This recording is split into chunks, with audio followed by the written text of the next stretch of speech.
क़यामत कब आएगी और कैसे आएगी? सुनो दोस्तों इस बयान को मौलाना जर्जीस की आवाज़ में। और गुनाह के काम करते करते जब उससे कहा जाता है कि डरो अल्लाह से, कयामत का दिन आएगा, तो वो उल्टा सवाल करता है, यसअलु अय्यान यौमुल क़यामा। अरे तुम कयामत कयामत चिल्लाते रहते हो, कयामत अरे कब आएगी? आएगी तो टाइम बताओ, आएगी तो तारीख बताओ, आएगी तो कितने सालों के बाद आएगी बताओ।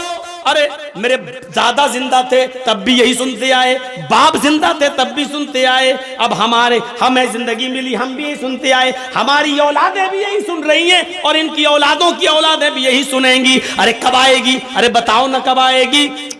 अल्लाह ने उसी का जवाब दिया है। ये पूछता है कयामत आएगी तो कब आएगी?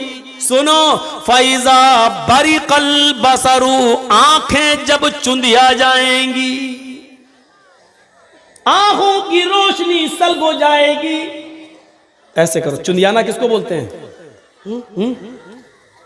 इतनी रोशनी आ जाए कभी कभी हमारी आंखों के सामने कि उस रोशनी में भी हमें कुछ ज्यादा दिखाई नहीं देगा। उसके पीछे क्या हमको नहीं दिखाई दे रहा।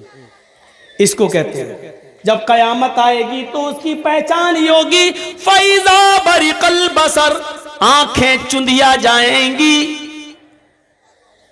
वह खसफल कमर, चांद की रोशनी सल्ब कर ली जाएगी, चांद बेनूर हो जाएगा। आंखों की रोशनी, आंखें चुंधिया जाएंगी, चांद बेनूर हो जाएगा। वह जुमिया शम्सु वल कमर, चांद और सूरज दोनों जमा कर दिए जाएंगे। चांद और सूरज, सूरज के अंदर से गर्मी धीरे धीरे कम हो रही है। अल्लाह ने कहा ना, इज़ा शम्सु कुव्विरत, हम सूरज को लपेट लेंगे। जब सूरज लपेट दिया जाएगा तो सूरज कैसे लपटेगा मालूम है? सूरज ऐसे लिपटेगा क्या? जैसे हम लोग पतंग उड़ाने का मांझा लपेटते हैं, ऐसे थोड़ी लिपटेगा। सूरज लपेटने का मतलब सूरज की गर्मी को लपेट देना। सूरज की गर्मी कैसे लिपटी जाएगी? सूरज को जितनी रोशनी अभी दुनिया को जरूरत है, हमारे खेतों को, अनाज को, गल्ले को, उतनी मिल रही है, लेकिन सूरज के अंदर से धीरे धीरे रोशनी, गर्मी कम होती जा रही है, धीरे धीरे रोजाना कम होती जा रही है। और जितनी गर्मी धीरे धीरे कम होती है और जमीन पर अनाज को पकने के लिए और गल्ले को पकने के लिए जितनी गर्मी की जरूरत पड़ती है, सूरज अपनी मकनातीसी ताकत के जरिए जमीन को उतना अपने ऊपर खींच लेता है। इतनी सूरज की गर्मी कम हुई तो जमीन उतनी ऊपर बढ़ जाती है सूरज की गर्मी को हासिल करने के लिए। तो जमीन धीरे धीरे बढ़ रही है, तो जब जमीन बढ़ रही है तो चांद भी धीरे धीरे ऊपर की तरफ बढ़ रहा है। और एक दिन सूरज की गर्मी धीरे धीरे कम होती जाएगी, चांद की भी गर्मी रोशनी खत्म होती जाएगी और चांद धीरे धीरे ऊपर उड़ते उड़ते सूरज से टकरा जाएगा। ये आज की साइंस कह रही है, हम नहीं कह रहे हैं।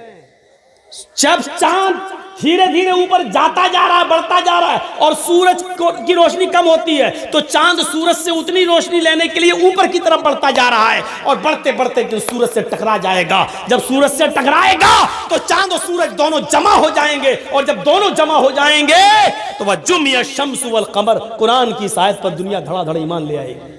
है अल्लाह ने 1400 साल पहले कह दिया, चांद और सूरज जमा कर दिए जाएंगे और ये दोनों जब जमा होकर आएंगे तो चांद में तो उतनी गर्मी है नहीं, वो तो ठंडा है, सूरज उसको पिघला देगा और सूरज सीधे चांद और सूरज की टक्कर जब होगी तो सूरज जमीन पर गिरेगा और सूरज जब जमीन पर गिरेगा तो जमीन पर पानी ही पानी होगा और जमीन पर जब पानी पानी होगा तो सूरज इस पानी पर गिरेगा तो सूरज के अंदर जलने वाली एक गैस है जो जलेगी और जलाने वाली एक गैस है जो जलाएगी। जलने और जलाने वाली दोनों ऑक्सीजन जब अपना अपना काम करेंगी तो पानी में भी आग लग जाएगी। व इज़ल बिहारु फुज्जिरत, समंदर भी भड़का दिए जाएंगे।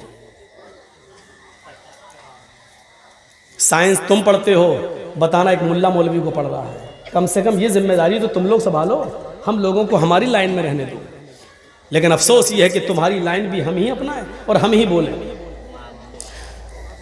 सोचिए, फैज़ा बरिकल बसरू व खसफल कमरू व जुमिया शम्सु वल कमर, इन लोगों को भगा तो दो, ये सामने बैठे हुए हैं, मजाक कर रहे हैं यहाँ पर सामने बैठकर। जब आंखें चुंदिया जाएंगी, चांद की रोशनी खत्म हो जाएगी, बेनूर